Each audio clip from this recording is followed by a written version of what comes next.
Hello दोस्तों, आप लोग कैसे हैं। मुझे आशा है कि आप लोग बहुत अच्छे होंगे। और आज हम लोग 10वीं क्लास के वास्तविक संख्या से कुछ इम्पोर्टेंट क्वेश्चन ऑब्जेक्टिव टाइप पढ़ेंगे। ऑब्जेक्टिव टाइप में है निम्नलिखित में कौन अपरिमेय संख्या है। दोस्तों, बहुत पहले हमने आपको बताया है और इस वीडियो में भी बताने जा रहा हूं कि अपरिमेय संख्या किसको बोलेंगे। अपरिमेय संख्या अभाज्य संख्या जो होता है, अभाज्य संख्या जैसे 2 है, 3 है, 5 है, 7 है, यदि ये रूट के अंदर हो दोस्तों, रूट के अंदर हो, जैसे इस रूप में हो, ठीक है, तो ये सब अभाज्य संख्या जितने रूट के अंदर होते हैं ये सब अपरिमेय संख्या हो जाते हैं दोस्तों। और यदि ये इसके साथ यदि कोई संख्या जुड़ता है तो भी अपरिमेय संख्या होता है दोस्तों। जैसे 2 प्लस रूट 3, 2 प्लस रूट 3, इस तरह की संख्या जो होंगे सब अपरिमेय संख्या होंगे। यहाँ तक पाई अपरिमेय संख्या होता है, पाई होगा, पाई/2 हो जाएगा, ठीक है, अपरिमेय संख्या होगा। दोस्तों, आप डी नंबर देखें कि डी नंबर में है -9 तो 9 तो परिमेय में है, नीचे अंदर रूट 49 है दोस्तों। तो 49 को क्या करेंगे, वर्गमूल कर देंगे तो दोस्तों क्या आ जाएगा, 7 आ जाएगा, यानी ये परिमेय संख्या हो जाएगा, ठीक है। अब चलिए ए पर, ऑप्शन नंबर ए पर। ए का 36 का वर्गमूल कितना होता है दोस्तों, 36 का कितना होता है, तो 36 का वर्गमूल 6 होता है या 64 का वर्गमूल 8 होता है दोस्तों। तो ये भी आपका परिमेय संख्या है, इसलिए ये भी नहीं होगा। अब चलिए बी पर। बी का 1/81 है दोस्तों, 1 का वर्गमूल 1 होता है, 81 का वर्गमूल क्या हो जाता है, क्या होता है दोस्तों, 81 का वर्गमूल 9 होता है, ठीक है। तो ये भी नहीं होगा मेरे दोस्त। आपका सही उत्तर क्या हो जाएगा, √3/5। दूसरी बात है कि √3/5 में अंश अंश और हर दोनों क्या है, अभाज्य संख्या है मेरे दोस्त, दोनों अभाज्य संख्या है। ये भी अभाज्य, ये भी अभाज्य संख्या है। और अभाज्य संख्या पर यदि रूट रहता है तो ये क्या हो जाएगा, अपरिमेय संख्या होगा, ठीक है।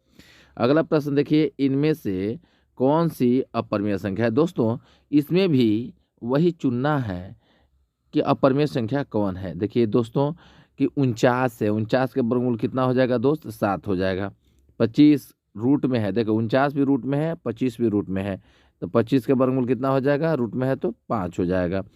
और 9 का वर्गमूल कितना हो जाएगा, 3 हो जाएगा। तो आपका सही उत्तर क्या हो जाएगा, 20, √20 होगा, क्योंकि इसका वर्गमूल पूर्ण रूप से नहीं होता है। तो अपरिमेय संख्या आपका 20 हो जाएगा, ठीक है। अपरिमेय संख्या दोस्तों क्या हो जाएगा, 20 हो जाएगा। तो अब देखिए अगला प्रश्न है, यहाँ ध्यान से देखिएगा, 2√2 है, 2√2 है दोस्तों। यदि अभाज्य संख्या के साथ यदि किसी भी संख्या से गुणा कर दिया जाए तो वो अभाज्य संख्या के साथ यदि किसी से गुणा कर दिया जाए तब भी वो परिमेय संख्या रहता है। अभाज्य संख्या सब परिमेय संख्या है, लेकिन अभाज्य संख्या जैसे मान लीजिए उसके ऊपर रूट है तो ये तो हो गया अपरिमेय संख्या। अपरिमेय संख्या के साथ किसी भी संख्या से आप गुणा करिएगा, किसी भी संख्या से, तो ये क्या रहेगा, अपरिमेय रहेगा।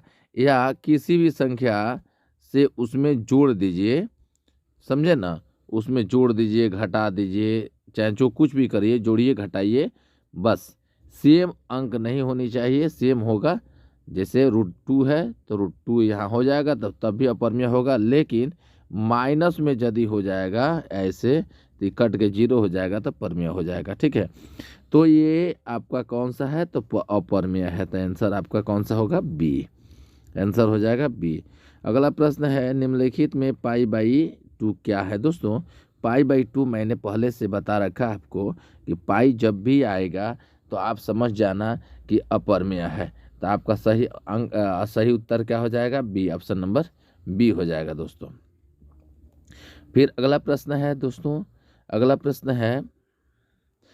प्रश्न है निम्नलिखित में कौन अभाज्य संख्या है। निम्नलिखित में कौन अभाज्य संख्या है, तो अभाज्य संख्या कौन है, तो मैंने कहा था कि अभाज्य संख्या कौन होगा जी, जो एक स्वयं से कटे, जो एक और स्वयं से कटे तो वैसी संख्या अभाज्य होती है जो स्वयं से कटती है और एक से स्वयं से और एक से कटती है। ठीक है, स्वयं से और एक से, यानी 1 और 5 के अलावा कोई उसका गुणनखंड नहीं हो जाएगा।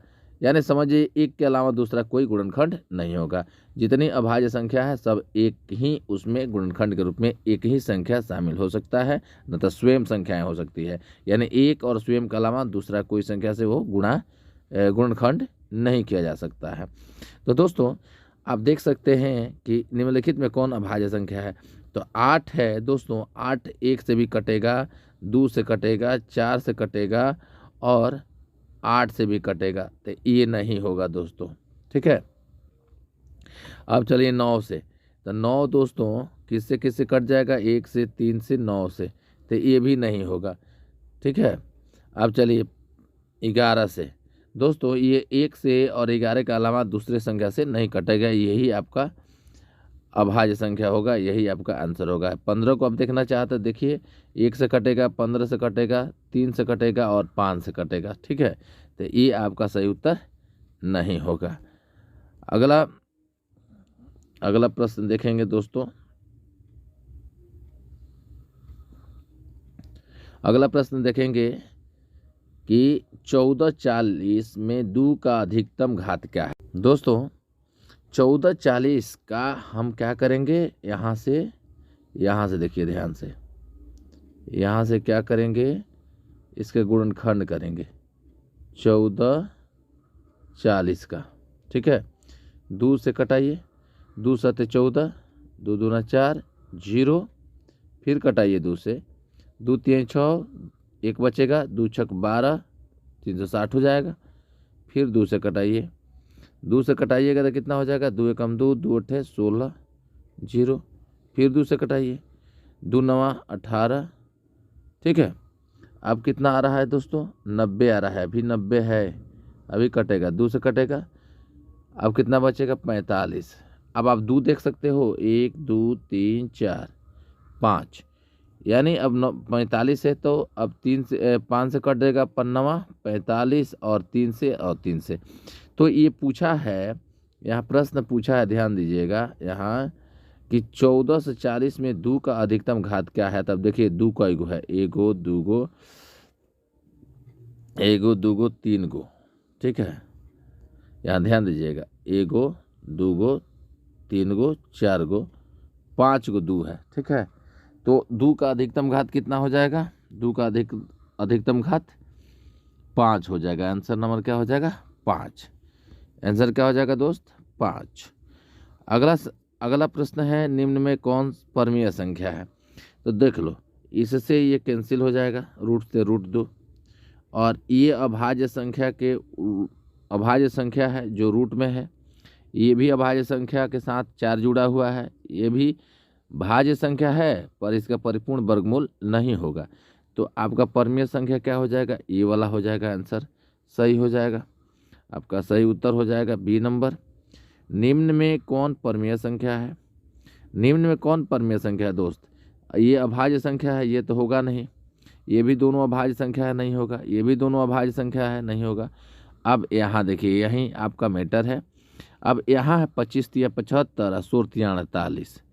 यहाँ जैसे 75 के गुणनखंड करिए तो 3 गुणे 25, अब बाटा में हो जाएगा 3 गुणे 16। देखो दोस्तों 3 से 3 कैंसिल हो जाएगा, तो 25 का वर्गमूल 5 या 16 का वर्गमूल 4, यानी आपका सही उत्तर क्या हो जाएगा, ऑप्शन नंबर डी।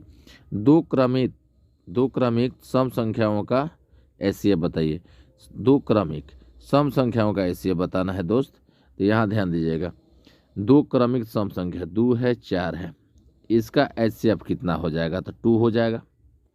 यदि 4 6 होता तो इसका एचसीएफ कितना हो जाता, 2 होता, क्योंकि 2 के पहाड़े में ये भी आता है, ये भी आता है, कॉमन है। तो आपका सही उत्तर क्या हो जाएगा, आपका सही उत्तर हो जाएगा बी। निम्नलिखित में कौन परमीय संख्या है। दोस्तों अगला प्रश्न में परमीय संख्या आपको देखना है, तो यहाँ ध्यान से देखिए, इसमें आप परमीय संख्या गुणा में हो गया है, इसलिए ये नहीं होगा। यहाँ से ये कट गया है, दोनों कट जाएगा, तो ये आपका परमेय हो जाएगा, जबकि ये और ये नहीं होगा। ठीक है, अगला प्रश्न हम लोग देखेंगे मेरे दोस्त। अगला प्रश्न देखेंगे। अगला प्रश्न है, दो क्रमिक सम संख्याओं का आलात देख चुके हैं और निम्नलिखित में कौन परमेय संख्या है ये भी देख चुके हैं। तो ये वाला आंसर आपका था। अब देखना है कि दो या दो से अधिक अभाज्य संख्याओं का मासा। दो या दो से अधिक, देखिए अभाज्य संख्या हम लिख रहे हैं, 2 लिख रहे हैं, 3 लिख रहे हैं, 5 लिख रहे हैं। तीनों का मासा यदि देखें तो कितना आएगा, 1 आएगा, क्योंकि एक सब में उभयनिष्ठ है। तो इसलिए आपका आंसर क्या हो जाएगा, 1 हो जाएगा। ऑप्शन नंबर क्या, ए। अगला है, दो परमेय संख्याओं के बीच अधिकतम कितनी परमेय संख्या, दो परमेय संख्याओं के बीच अधिकतम कितनी हो जाएंगी, अनंत। ये सोचना नहीं है, लगा देना है। निम्नलिखित में कौन सा अपरमेय संख्या है। दोस्तों ये बता चुके हैं कि अपरमेय संख्या कौन होगा। देखो 49 का वर्गमूल 7, 9 का वर्गमूल 3, और इसको अभी रखिए, इसका 81 का वर्गमूल कितना हो जाएगा, √81 का वर्गमूल हो जाएगा आपका 9, 64 का 8, 36 का 6। ये आप देख लीजिए, आप इसका वर्गमूल हो गया, परमेय है, ये भी परमेय है, ये भी परमेय है। तो शेष जो बचा है वो अपरमेय है, क्योंकि इसका परिपूर्ण वर्गमूल नहीं होगा। आंसर हो जाएगा सी।